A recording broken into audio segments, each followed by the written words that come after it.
Hoy quiero hablarles de un personaje maravilloso y único en la historia. En una hermosa isla del Caribe, Dios creó una ciudad que se le llamaría la Ciudad del Señor. Un hermoso, sencillo y muy caribeño lugar. Y en un abril del año 46, la familia de Jesús esperaba un bebé por llegar. Había gran expectativa por su llegada. La mañana del 22 de abril de 1946, llegaría el momento para recibir a José Luis.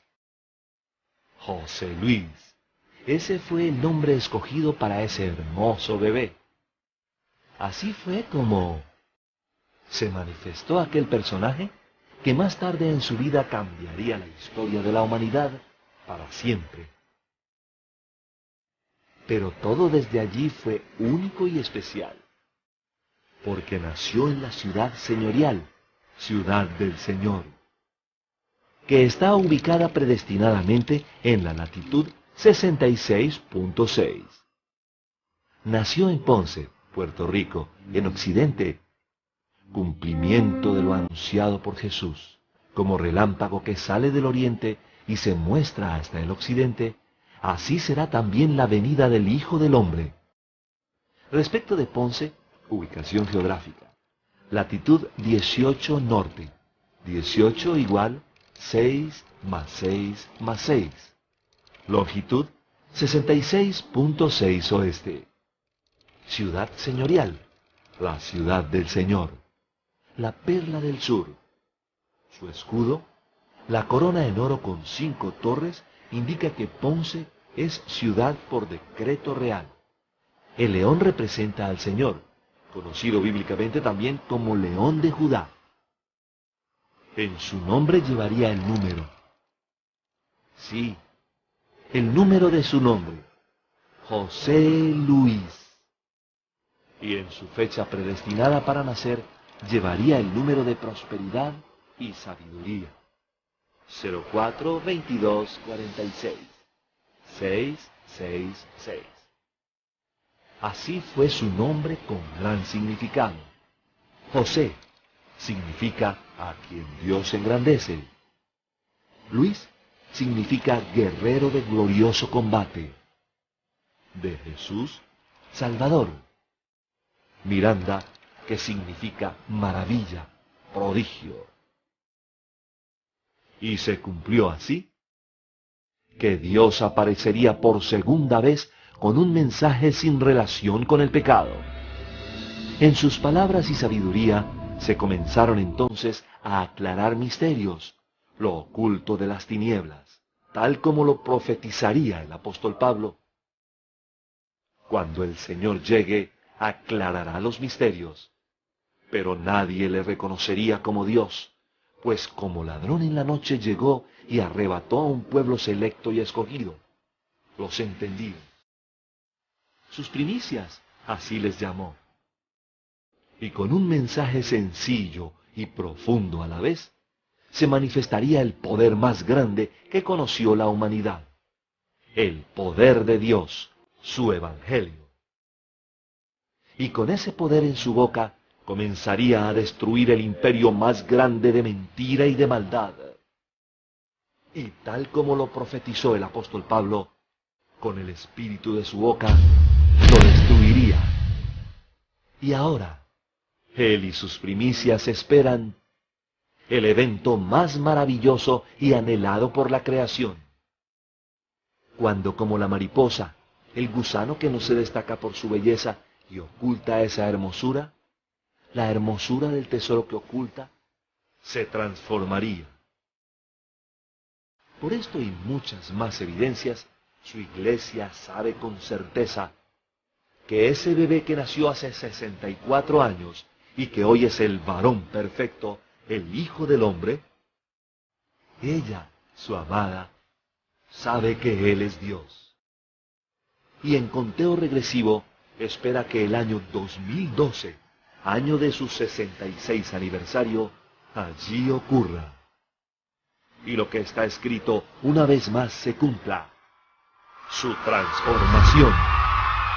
Abba, Padre, te amamos, José Luis. Sentía siempre eso, y las inclinaciones mías siempre fueron espirituales. Yo sentí un respeto y amor por Dios bien profundo que no me lo imaginaba. Ahora es que yo me pongo a recordar esas cosas. Nunca ha sido un secreto que durante su adolescencia, movido por la presión del grupo, José Luis comenzó a fumar marihuana y en poco tiempo lo que inició como una travesura juvenil se transformó en un vicio. Y ese vicio se convirtió en una profunda adicción a la heroína. Yo no prestaba atención mucho a las clases, faltaba, tenía una conducta mala, en el aspecto de que yo no ponía atención ni estudiaba bien. Estaba teniendo ya problemas como estudiante. Y las drogas comenzaron a aparecerse ya a la edad de 12, 13, 14, 15 años, ya estaba ya afectando mucho. Sin embargo, José Luis afirma jamás haber tenido reacciones violentas en contra de ninguno. Por el contrario, era empleado destacado en la tienda por departamentos Barker's Superstore. Y consiguió un trabajo en una tienda por departamento que se llamaba Barker's, que estaba aquí en Ponce. Y él estaba en el departamento de electrónica, de efectos electrónicos. Y era muy bueno vendiendo. Él era muy buen vendedor. Y pues parece que lo identificaban como, pues, Wiso, el que trabaja en Barker's.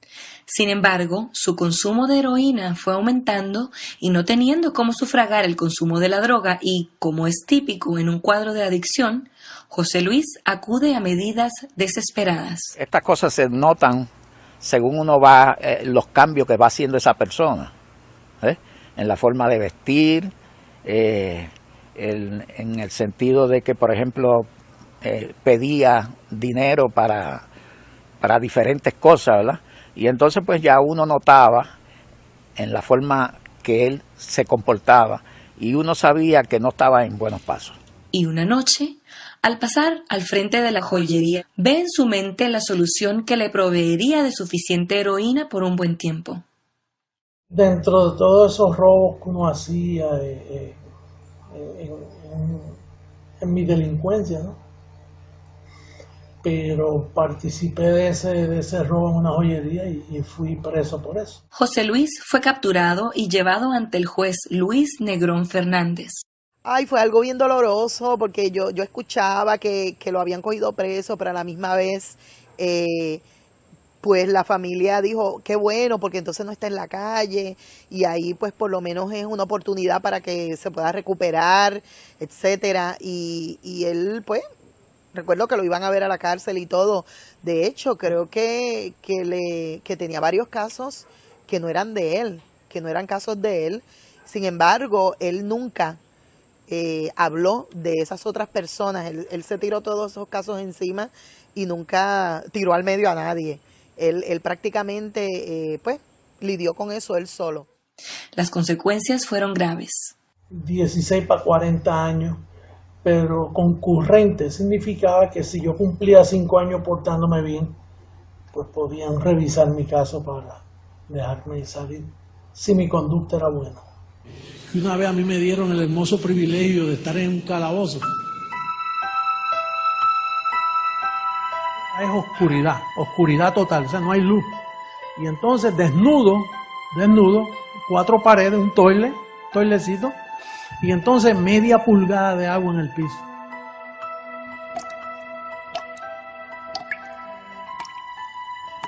Era bien deprimente. Sí, es un sufrimiento tremendo. Allí verdaderamente invoqué a Dios por la soledad.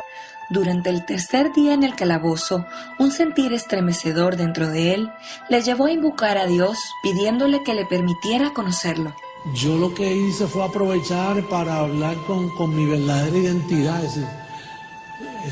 Señor, te quiero conocer, yo decía.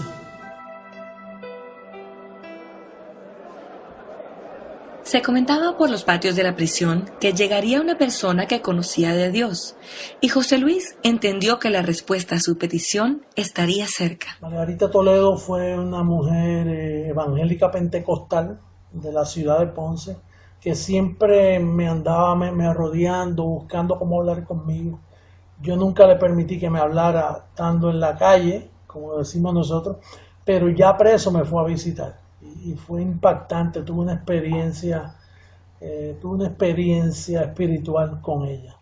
Se trataba de la misionera evangélica Margarita Toledo, quien, a pesar de haber visitado y compartido su mensaje con cientos de personas, fue especialmente impactada por José Luis, tal y como lo expresa un artículo publicado a fines de los años 60. Esta servidora de Dios ha recogido muchas experiencias a lo largo de su trabajo de predicación. Una de las que gusta recordar le ocurrió cuando trabajaba en la cárcel del Castillo. Allí conoció a un joven drogadicto. Ese joven, José de Jesús, con el tiempo se dedicó a llevarle a otros adictos la liberación que solo Cristo puede dar. El muchacho le preguntó si era pecado cambiar de religión. Doña Margarita le explicó que no.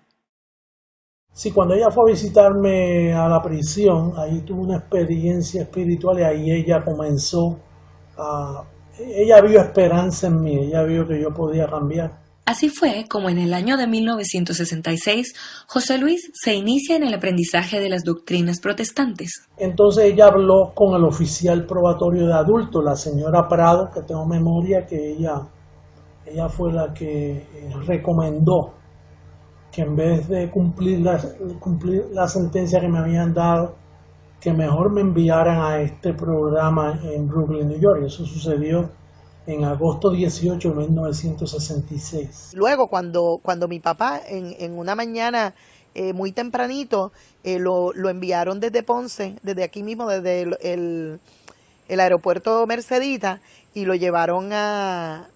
enviaron para un centro de rehabilitación. Y ahí comenzó una nueva etapa de mi vida. José Luis viajó hasta Nueva York para participar del programa Teen Challenge o Reto Juvenil. Como era de esperarse, José Luis destacaba, tanto así que su testimonio encabezó el boletín que se emitía para atraer donantes para el centro de rehabilitación. Teen Challenge es un programa para jóvenes donde te prohíben fumar, te prohíben ver programas de televisión, te prohíben. Es una programación de una disciplina bien fuerte y te dan capilla todos los días, te dan estudio bíblico todos los días. Y agradezco mucho, es verdad que ese no era el verdadero evangelio. Yo comencé a sospecharlo, ya a los meses allí decía, aquí hay algo que no me deja respirar el verdadero evangelio como yo lo conozco ahora, el evangelio de la incircuncisión. Allí lo que Pablo llamaba una falsa conversión, en Gálatas 2:4, él dice que venían falsos hermanos de Jerusalén.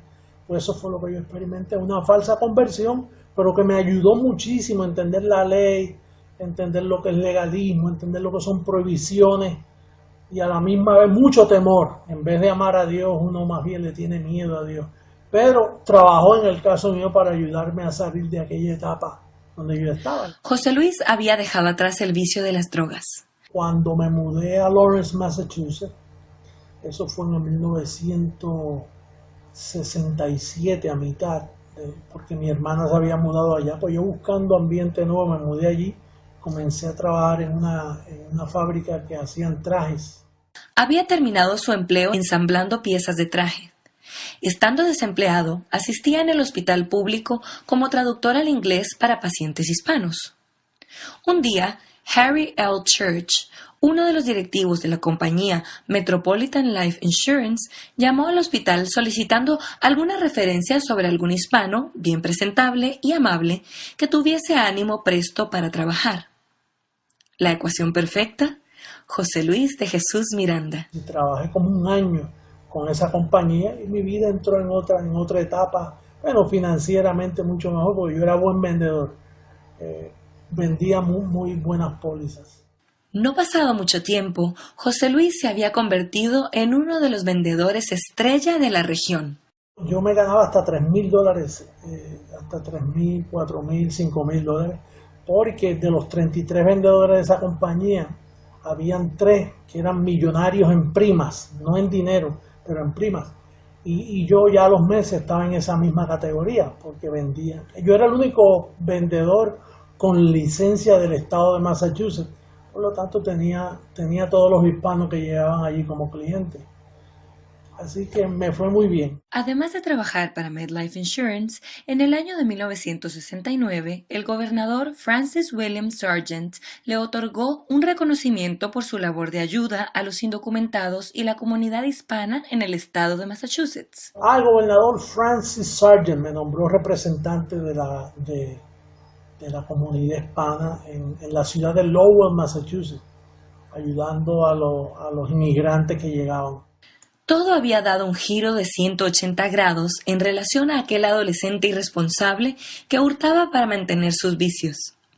Ahora José Luis era un ciudadano modelo, esposo y padre de 5 hijos y un muy exitoso vendedor de seguros. Tan grande era su desarrollo en la empresa que Harry L. Church le ofrece asociarse con él para fundar la primera compañía de seguros para hispanos en Estados Unidos. Cuando recibí el llamado de dedicar mi vida a ayudar a otros jóvenes que estuvieron como yo tengo memoria que el manager de la compañía, Harry L. Church, me dijo, ¿cómo te vas a ir? Yo tenía planes contigo de montar una compañía de seguros de automóviles, podemos mitad y mitad, repartir ganancias. Habían unas expectativas tremendas de dinero, pero yo no estaba hecho así. Yo el ideal mío era lo que sentía mi corazón. Ante el asombro de todos y a pesar de las múltiples propuestas, ofertas y aumentos salariales, José Luis abandona Metropolitan Life Insurance. Me enamoré de Jesucristo en una forma de las cosas de Dios que lo que quería era trabajar para Él. Entonces rechacé eso y me dediqué a trabajar, a ir por las calles buscando adictos a drogas, jóvenes que tenían vicios, que estuvieron como yo, en ayudarles. Pero cierta. La opinión popular tiende a rechazar la opción de que la muerte de Jesús de Nazaret fue suficiente para quitar el pecado. Cordero de Dios, que quitas el pecado del mundo. ¿Qué significan esas palabras? ¿Y qué tiene que ver un cordero en este asunto? Habla a toda la congregación de Israel diciendo, en el día 10 de este mes, tómese cada uno un cordero, según las familias de los padres, un cordero por familia.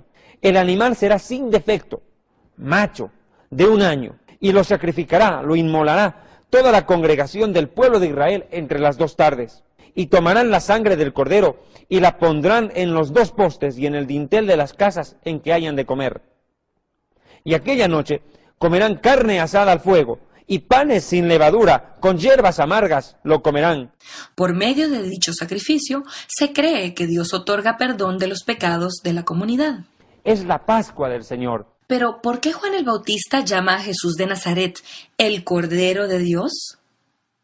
¿Significa eso que Juan ya sabía que la muerte de Jesús no fue un error que debe lamentar la humanidad, sino más bien el propósito básico de su encarnación judía?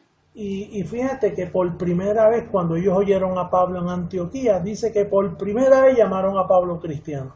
¿Por qué a Pablo y a ninguno de los apóstoles lo llamaron cristiano? Porque ellos eran judaizantes, ellos lo que hacían era predicando a Jesucristo como si Cristo no hubiera hecho nada en la cruz, que es lo que presenta todavía la Iglesia Católica.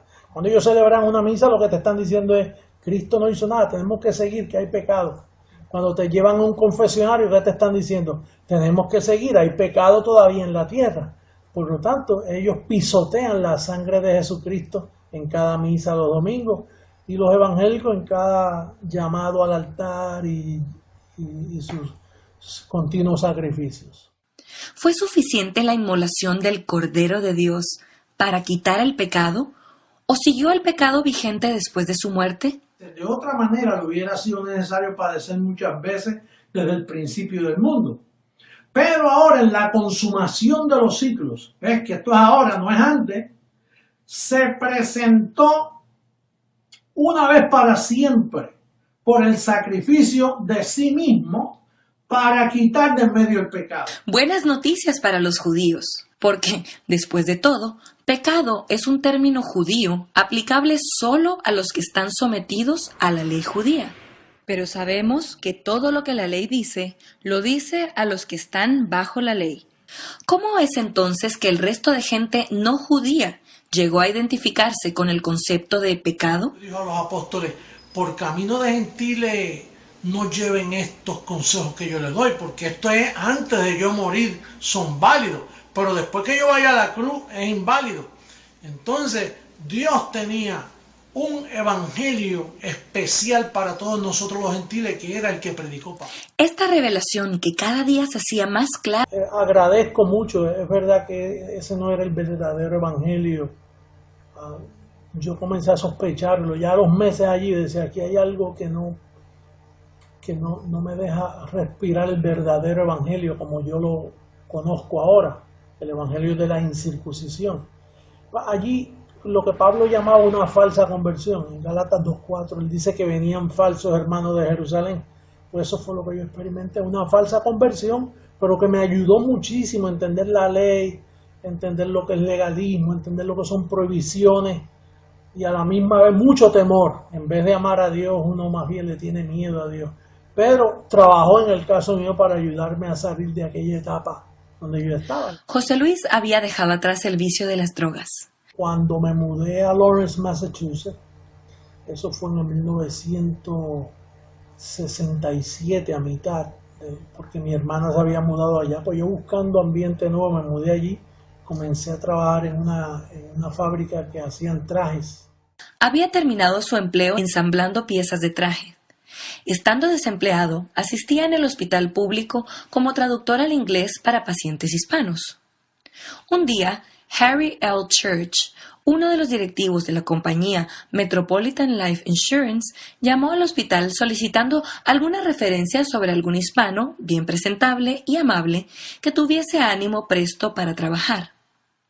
La ecuación perfecta, José Luis de Jesús Miranda. Trabajé como un año con esa compañía y mi vida entró en otra etapa, bueno, financieramente mucho mejor, porque yo era buen vendedor. Vendía muy buenas pólizas. No pasado mucho tiempo, José Luis se había convertido en uno de los vendedores estrella de la región.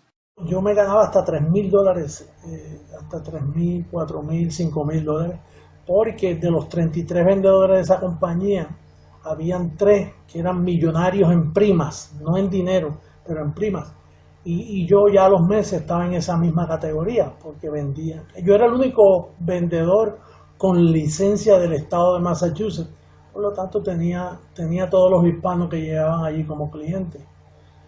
Así que me fue muy bien. Además de trabajar para MetLife Insurance, en el año de 1969, el gobernador Francis William Sargent le otorgó un reconocimiento por su labor de ayuda a los indocumentados y la comunidad hispana en el estado de Massachusetts. El gobernador Francis Sargent me nombró representante de la comunidad hispana en la ciudad de Lowell, Massachusetts, ayudando a los inmigrantes que llegaban. Todo había dado un giro de 180 grados en relación a aquel adolescente irresponsable que hurtaba para mantener sus vicios. Ahora José Luis era un ciudadano modelo, esposo y padre de 5 hijos y un muy exitoso vendedor de seguros. Tan grande era su desarrollo en la empresa que Harry L. Church le ofrece asociarse con él para fundar la primera compañía de seguros para hispanos en Estados Unidos. Cuando recibí el llamado de dedicar mi vida a ayudar a otros jóvenes que estuvieron como yo tengo memoria que el manager de la compañía, Harry L. Church, me dijo, ¿cómo te vas a ir? Yo tenía planes contigo de montar una compañía de seguros de automóviles, podemos mitad y mitad, repartir ganancias. Habían unas expectativas tremendas de dinero, pero yo no estaba hecho así. Yo el ideal mío era lo que sentía mi corazón. Ante el asombro de todos y a pesar de las múltiples propuestas, ofertas y aumentos salariales, José Luis abandona Metropolitan Life Insurance. Me enamoré de Jesucristo en una forma, de las cosas de Dios, que lo que quería era trabajar para Él. Entonces rechacé eso y me dediqué a trabajar, a ir por las calles buscando adictos a drogas, jóvenes que tenían vicios, que estuvieron como yo, en ayudarles. Salió un día a buscar el lugar idóneo para el centro de rehabilitación. Y después de varias horas, justo cuando se disponía a regresar, entró en un callejón sin salida y detuvo el carro unos momentos, quizá decepcionado de no haber hallado nada.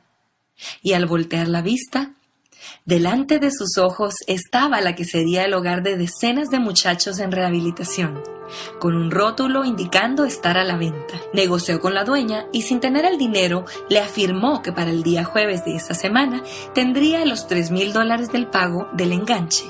Faltaban solo 2 días y no había a la vista ninguna manera en la que se pudiera manifestar ese monto de dinero. Solo quedaba esperar y seguir creyendo. Ese martes tenía el compromiso de charlar a los jóvenes de una escuela pública acerca de la drogadicción, y con los ojos llenos de esperanza les compartió que ya pronto abriría un centro de rehabilitación para muchachos que, como él, conocieran la dura experiencia del vicio. Al finalizar la conferencia, una maestra retirada se le aproxima y le cuenta que fue tan impactada por su testimonio que se ofrece como la primera voluntaria para colaborar en el centro. También le hace la primera donación. Al abrir el cheque, el monto era exactamente $3,000. El programa se llamó Christ is the Answer, que si lo abrevia es cita, una cita con Dios, yo le decía a ellos.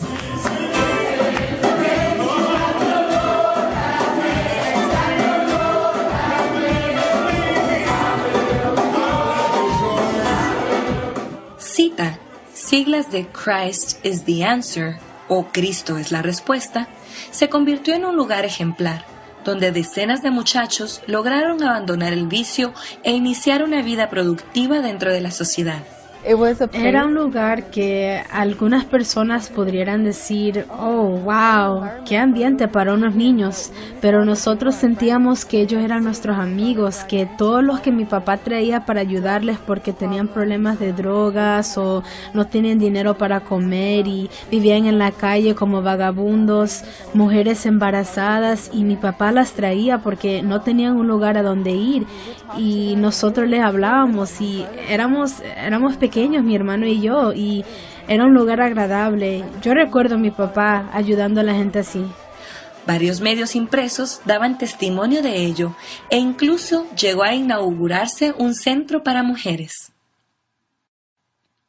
Pero, nuevamente, esa voz. Esta vez le indicaba que debía mudarse a Puerto Rico y predicar allá. Bueno, después de un tiempo trabajando con adictos a drogas, yo tengo memoria que yo decía, bueno, ahora vas a trabajar con peores, con los que se creen que no son malos, que son los seres humanos que tú ves que se creen que son buenos. Porque un adicto a droga te acepta rápido que él es un pecador. Pero en la sociedad donde nosotros vivimos, la gente se conceptúa muy pecadores, menos pecadores, casi buenos y casi malos. Pues eso fue un dicho mío para aquellos tiempos. Ahora entiendo que todos somos 100% pecador, si vamos a hablar de pecado, o somos justificados por Dios. De ahí, de ese trabajo con los adictos a droga, me fui a la ciudad de Ponce a comenzar una iglesia. Tuve una experiencia por varios años como pastor de una iglesia, la levanté yo mismo. De ahí salió la iglesia de los evangelios, yo no tenía revelación todavía, salió la iglesia La Luz del Mundo. Luego me regresé otra vez a Massachusetts a trabajar con los adictos. Luego regresé de nuevo a Puerto Rico y comencé a trabajar con la Asociación Bautista del Sur. Allí estuve como 7 años trabajando con ellos, hasta que llegó el llamado. Bueno, ya yo estaba cansado de la religión, me estaba dando cuenta de la fatiga que produce el sistema religioso de hoy, entendiendo que poseen un evangelio que caducó, el evangelio de los apóstoles. Me sentía fatigado, ¿no? Me sentía que había algo malo. En las Navidades de 1973 tuve un encuentro muy impactante.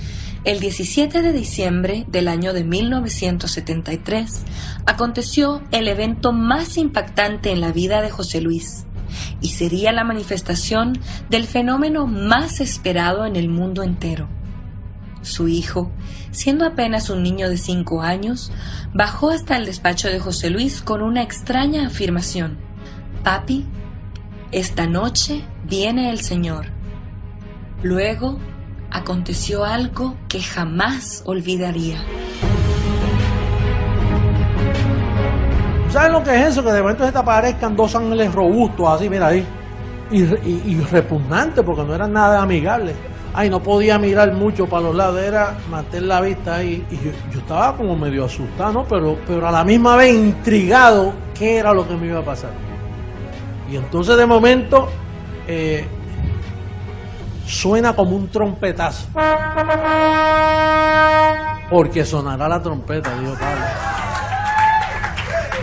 Oye, y de momento viene uno de ellos, el de la derecha, me dice: ahí viene el Rey de Reyes y Señor de Señores a ungirte para el ministerio.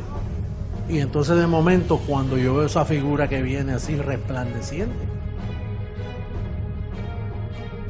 de la estatura mía, así, ropas resplandecientes, y entonces de momento cuando viene así, y de momento viene, se acerca y se sigue acercando así, y no tenía rostro, pero era de la misma estatura mía, me hizo así, se me acomodó. Y desde ahí yo comienzo a hablar en mi mente, ¿no? Él me decía: tú estás muerto al pecado, tú no puedes ser hallado en pecado, por causa de que cuando Cristo murió en la cruz, Él te colocó muerto al pecado. Antes estabas muerto en pecado, ahora estás muerto al pecado. Y entonces todo era con el pecado, que yo había muerto al pecado, que yo era impecable, que no se me puede hallar más en pecado, que Cristo con una sola ofrenda me hizo perfecto para siempre. Y ahí se concentró la primera etapa del ministerio Creciendo en Gracia, que fue enseñar esas verdades a las personas. ¿Qué pasaría ahora después de esta manifestación? ¿Qué instrucciones hay ahora para su vida? ¿Sería la última vez que tendría este tipo de experiencia? ¿Habrá sido un sueño muy real o acaso fue llevado a un lugar sobrenatural? Yo al principio no me atrevía ni a explicarlo. Y van a decir que estoy loco, olvídate. Está difícil. Si yo llego a explicar lo que yo pasé en esa habitación, eso fue tremendo. Porque era difícil. Porque yo me entregué a ese ideal y yo lo vi como una perla de gran precio. Y no lo cambié por nada. A pesar de que su mensaje está claramente basado en la Biblia, parecía que ninguno antes que él había visto lo que ahora José Luis veía. Yo traté, dentro de la organización que yo trabajaba, que en aquel entonces eran los Bautistas del Sur, y yo hablaba con humildad. Yo no hablaba jactanciosamente, mira, honestamente, yo estaba muy inquieto con estas verdades que usted piensa. Y entonces, cuando me contestaban, yo, no, vamos a leer, por favor, dame el tiempo. Y sí, te lo voy a dar, está bien. Yo digo, pues mira, léelo. Dice que estamos muertos al pecado. ¿Qué significa eso? Bueno, no, sí, cuando Cristo murió, la iglesia quedó muerta al pecado. Entonces quiere decir que no peca. No, peca. Pero si está muerto, o sea, de momento está viva. Entonces somos impecables. O sea, a nosotros no se nos puede hallar en pecado, porque Colosenses dice que el cuerpo pecaminoso carnal fue echado fuera en la circuncisión de Cristo.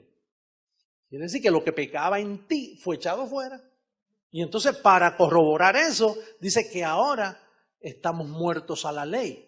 Entonces, si estás muerto a la ley y el fin de la ley es Cristo, Cristo le pone fin a la ley. Entonces, ¿qué ley va a decir que tú eres un pecador? Si no hay ley para decirlo. El mensaje de José Luis ciertamente representaba algo jamás planteado en la edad moderna. Que el hombre nace sin pecado y que bajo ninguna circunstancia de la vida puede ser hallado pecador. La razón que eso impactó, porque eso es lo que se ha descuidado por 2000 años. De hecho, cuando en Lucas dice: hallará el Señor fe en la tierra cuando regrese, no pudo hallar fe. Lo que halló fue apostasía, porque no creyeron en la parte más importante de lo que vino a hacer Jesús de Nazaret, que fue quitar el pecado de la tierra en un día. Vamos a remontarnos al punto central de este tema. ¿Qué es o fue el pecado? Porque pecador significa transgresor de la ley de Dios. Pero como Él te perdonó, ya tú no tú no eres transgresor de la ley de Dios. Transgresor te pones cuando la palabra dice que tú eres un bendecido y tú dices Dios te bendiga. Ahí está.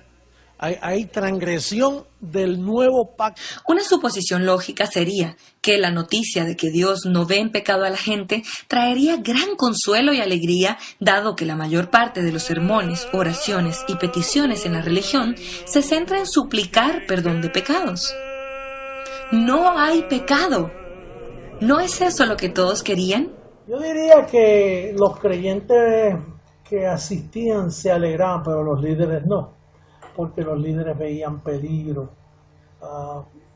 sus vientres, yo diría el dinero, lo que pueden perder después que me eduqué, después que hice, después que... Yo diría que es más eso, temor a perder lo que ya han edificado. Una reacción paradójica, pero cierta. La opinión popular tiende a rechazar la opción de que la muerte de Jesús de Nazaret fue suficiente para quitar el pecado. Cordero de Dios, que quitas el pecado del mundo. ¿Qué significan esas palabras?